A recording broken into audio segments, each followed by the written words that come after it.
Hello everyone, welcome to English smart class. दोस्तों, आज इस स्मार्ट क्लास में हम लोग बात करेंगे हमारे ग्रामर के टॉपिक मॉडल्स की। दोस्तों, ये वीडियो इस टॉपिक का पार्ट 1 है। टोटल हम लोग इसके 2 पार्ट्स को पढ़ेंगे। तो चलिए दोस्तों, आज के इस ग्रामर लेसन को शुरू करते हैं। बात करते हैं कि आज इस वीडियो में हमें क्या क्या सीखने को मिलेगा। दोस्तों, आज इस वीडियो के थ्रू आप जिन टॉपिक्स को पढ़ेंगे उनमें सबसे पहला टॉपिक है व्हाट इज। जानेंगे कि आखिर मॉडल्स होते क्या चीज है। उसके बाद हम लोग मॉडल्स के कुछ रूल्स के बारे में बात करेंगे। इन रूल्स को समझना बहुत जरूरी है ताकि आप मॉडल्स का करेक्ट यूज कर सके ग्रामर के according. And finally at the end हम लोग बात करेंगे कुछ इम्पोर्टेंट मॉडल्स के यूज के बारे में। तो दोस्तों, आज की स्मार्ट क्लास में आपको ये 3 टॉपिक्स पढ़ने को मिलेंगे और इसी के साथ अब हम अपनी वीडियो को शुरू करते हैं हमारे पहले टॉपिक के साथ, जो कि है व्हाट इज। चलिए दोस्तों, जानते हैं कि आखिर मॉडल्स होते क्या है। Model auxiliaries are helping verbs. दोस्तों, ऑक्सिलरीज का मतलब होता है गिविंग हेल्प और सपोर्ट, यानी कि मॉडल्स एक तरह से हेल्पिंग वर्ब्स होते हैं।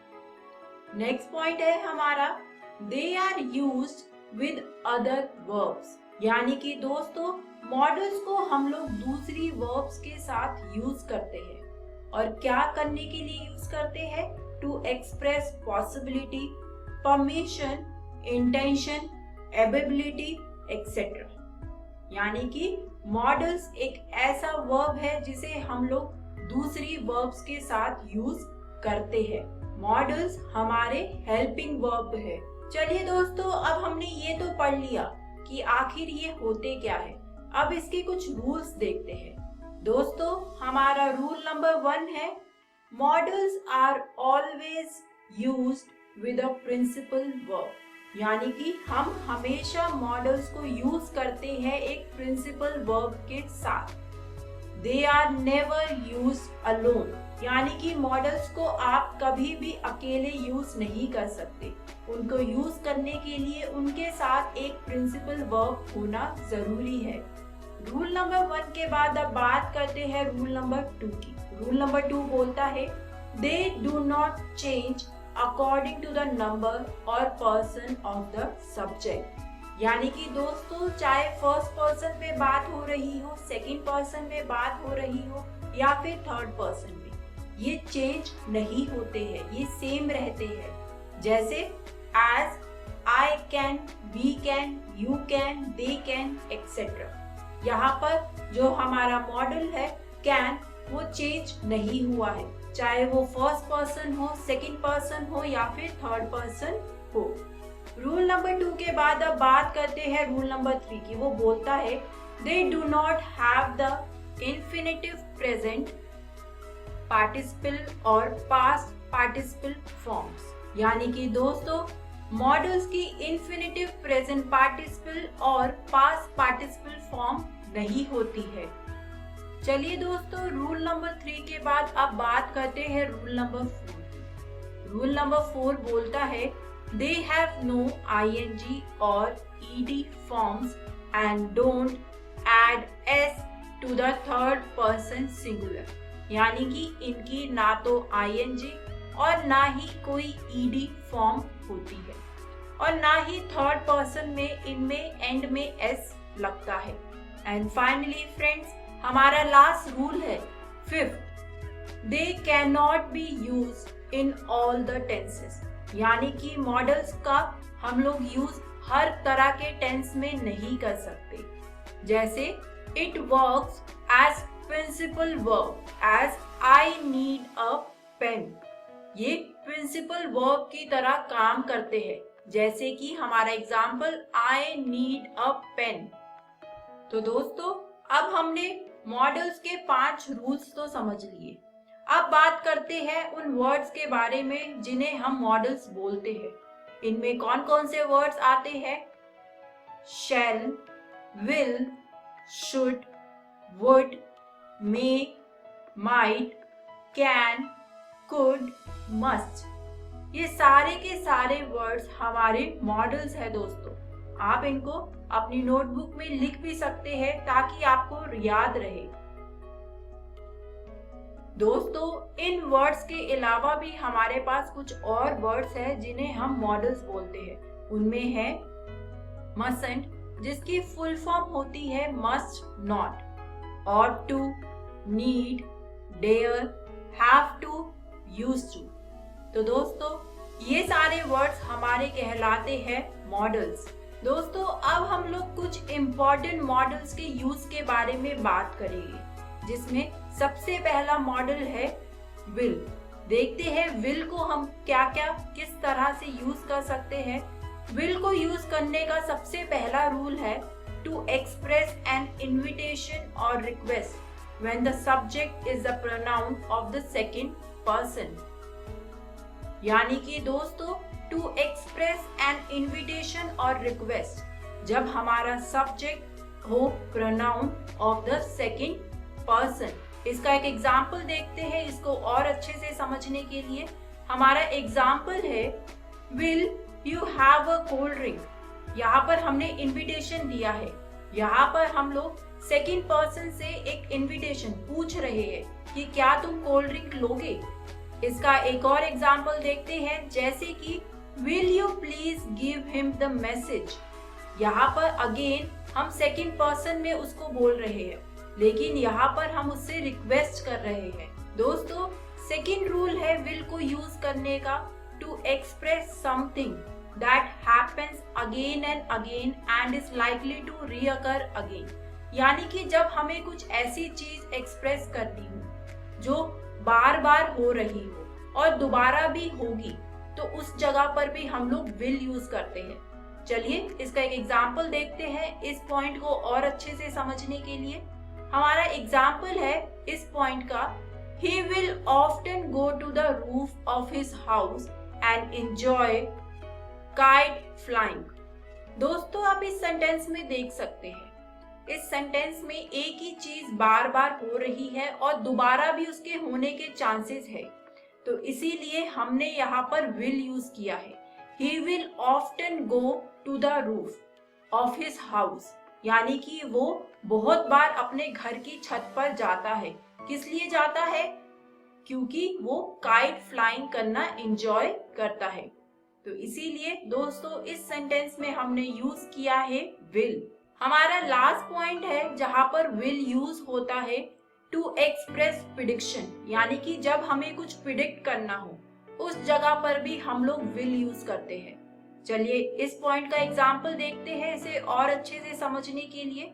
हमारा एग्जाम्पल है you will catch cold if you go out in the rain. यहाँ पर हम लोग प्रिडिक्ट कर रहे हैं कि अगर तुम बाहर गए तो तुम्हें फिर से कोल्ड हो जाएगा, तो यू विल, इसीलिए हमने यहाँ पर विल यूज किया है क्योंकि हम लोग यहाँ पर कुछ प्रिडिक्ट कर रहे हैं। चलिए इस प्रिडिक्शन का ही एक और एग्जाम्पल देखते हैं।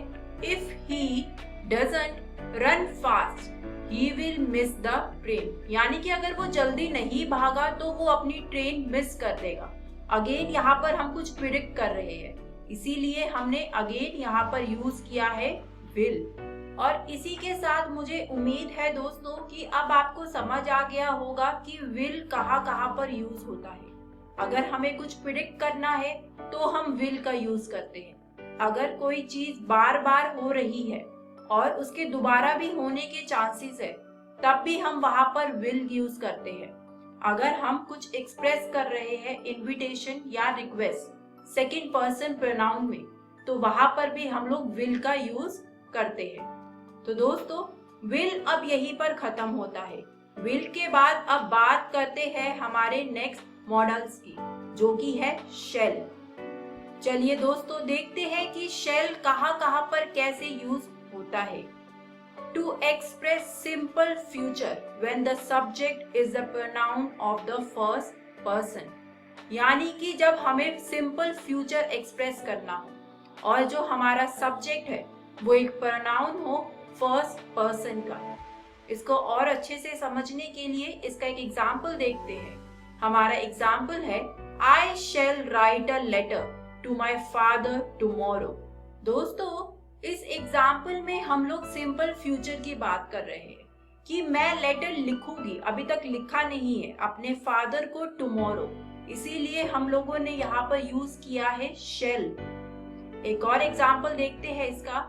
We shall hold a meeting in the evening. Again हम कुछ ऐसी चीज की बात कर रहे हैं जो फ्यूचर में होने वाली है, अभी तक हुई नहीं है, यानी कि जो मीटिंग है वो अभी तक हुई नहीं है, इसीलिए हमने यहाँ पर यूज किया है शेल। नेक्स्ट देखते हैं कि शेल कहाँ पर यूज होता है। टू एक्सप्रेस एन ऑफर और सजेशन, यानी कि जब हमें कोई ऑफर या सजेशन एक्सप्रेस करना हो उसकी जगह पर भी हम लोग शेल का यूज करते हैं। एग्जाम्पल देखते हैं इस पॉइंट को और अच्छे से समझने के लिए। हमारा एग्जाम्पल है shell I close the door. यहाँ पर मैं सजेशन दे रही हूँ, पूछ रही हूँ कि क्या मैं दरवाजा बंद कर दूं। Shall I close. एक और एग्जाम्पल देखते हैं इसका। Shall we shift to the new house next week, कि क्या हम लोग नए घर में शिफ्ट कर सकते हैं नेक्स्ट वीक पे। अगेन यहाँ पर सजेशन दिया जा रहा है, तो इसीलिए हमने यहाँ पर यूज किया है वर्ड शेल।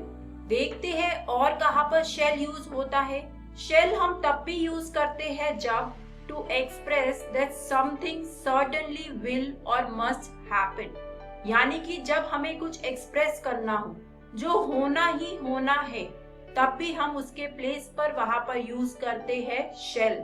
चलिए दोस्तों, इस पॉइंट को और अच्छे से समझने के लिए इसका एक एग्जाम्पल देखते हैं। हमारा एग्जाम्पल है no child shall be allowed to go out of the school during study hours, यानी कि ये चीज होनी ही होनी है कि किसी भी बच्चे को पढ़ाई के वक्त स्टडी आवर के टाइम पर स्कूल से बाहर जाना अलाउ नहीं है। इसीलिए दोस्तों हमने यहाँ पर यूज किया है वर्ड शेल। दोस्तों, विल और शेल के बाद अब बात करते हैं एक और मॉडल्स की जो कि बहुत इम्पोर्टेंट है, वो है वुड। देखते हैं वुड का किस तरह से यूज होता है। वुड को हम लोग यूज करते हैं to express a polite request और सजेशन। जब हम एक पोलाइट रिक्वेस्ट करते हैं या फिर एक पोलाइट सजेशन करते हैं तो वहां पर हम लोग यूज करते हैं वुड। इसका एग्जाम्पल देखते हैं इसे और अच्छे से समझने के लिए। हमारा एग्जाम्पल है would you be kind enough to lend me your book. दोस्तों, आप इस एग्जाम्पल में देख सकते हैं हम रिक्वेस्ट तो कर रहे हैं, लेकिन जो हमारी रिक्वेस्ट है वो काफी ज्यादा पोलाइट है। एक बार फिर से दोबारा इस एग्जाम्पल को पढ़ते हैं। Would you be kind enough to lend me your book. हमारी जो रिक्वेस्ट है यहाँ पर वो काफी ज्यादा पोलाइट है, इसीलिए हमने यहाँ पर यूज किया है वुड। एक और एग्जाम्पल देखते हैं इसका। Would you please shut the door, यानी कि हम यहाँ पर दरवाजा बंद करने को तो बोल रहे हैं, लेकिन वो काफी ज्यादा पोलाइट रिक्वेस्ट है, तो इसीलिए हमने यहाँ पर यूज किया है वुड। यानी कि अगर हम किसी से कुछ रिक्वेस्ट करें और वो रिक्वेस्ट काफी पोलाइट हो तो हम वहां पर यूज करते हैं वुड। आगे देखते हैं और कहां पर वुड का यूज होता है। वुड को हम लोग यूज करते हैं to express a wish concerning the future action of another person, यानी कि हम लोग कुछ विश कर रहे हैं पर वो विश किसी और पर्सन के लिए है, उसके फ्यूचर एक्शन के लिए है, तो तब भी हम लोग वहां पर यूज करते हैं वुड।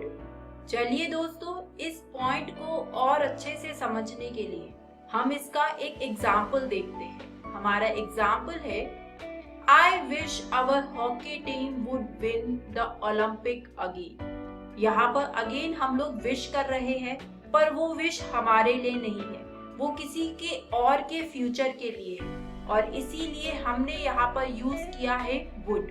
एक और एग्जाम्पल देखते हैं इसी का। I wish he would reach here soon. Again यहाँ पर हम लोगों ने विश की है, लेकिन वो विश हमारे लिए नहीं है, किसी और पर्सन के लिए है, इसीलिए हमने यहाँ पर यूज किया है वुड। चलिए दोस्तों, अब आगे देखते हैं और कहाँ पर वुड यूज होता है। वुड का हम इस्तेमाल करते हैं to express intention or determination. दोस्तों, determination का मतलब होता है the ability to continue trying to do something, यानी कि अगर कुछ डिफिकल्ट भी है लेकिन हम उसे बार बार ट्राई करते रहे करने की, तो वो होता है डिटर्मिनेशन। इसका एग्जाम्पल देखते हैं कि यहाँ पर किस तरह से वुड यूज होता है।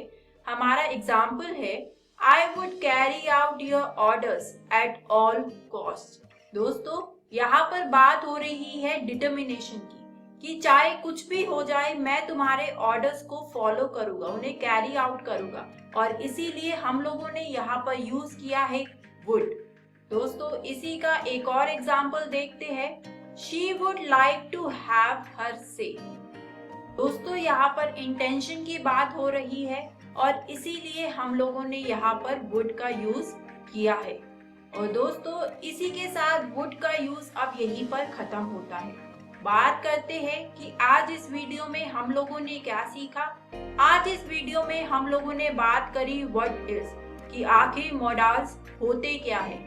वो हेल्पिंग वर्ब होते हैं। उसके बाद हम लोगों ने कुछ रूल्स के बारे में बात करी कि कहाँ पर हम लोग मॉडल्स का यूज कर सकते हैं और कहाँ पर मॉडल्स का यूज नहीं होता। And finally at the end हमने कुछ इम्पोर्टेंट मॉडल्स के यूज के बारे में पढ़ा, जिसमें हमने बात करी विल के बारे में, शुड के बारे में और वुड के बारे में, कि इनको कहाँ पर कैसे कैसे हम लोग यूज कर सकते हैं।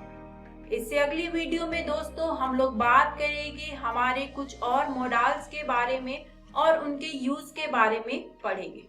तो दोस्तों, अब मैं आपसे मिलूंगी नेक्स्ट वीडियो में। Thank you.